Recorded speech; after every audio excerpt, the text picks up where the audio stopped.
Today, we're diving into the next evolution of web design, beyond minimalist, mastering the 2026 neumorphism trend.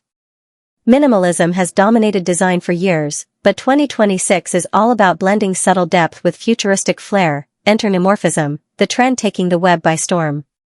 Neumorphism combines the softness of skeuomorphism with the sleekness of flat design. Think of UI elements that look like they're gently extruded from the background, real, tactile, and modern. Key features include soft shadows, subtle highlights, and a monochromatic color palette. This creates interfaces that feel intuitive and inviting. Tip 1. Use gentle shadows and highlights to create depth without sacrificing simplicity. Tip 2. Stick to a limited color palette, think pastels or muted tones, to keep the design cohesive. Tip 3. Balance neumorphic elements with ample white space to prevent clutter and enhance usability. Remember, while neumorphism is visually appealing, accessibility is key. Ensure sufficient contrast and consider user experience. Avoid overly embossed or sunken elements that might confuse users.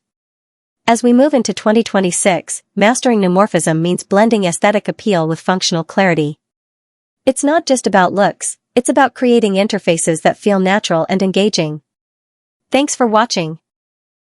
If you enjoyed this quick guide to neumorphism, hit like, subscribe, and ring the bell for more design trends.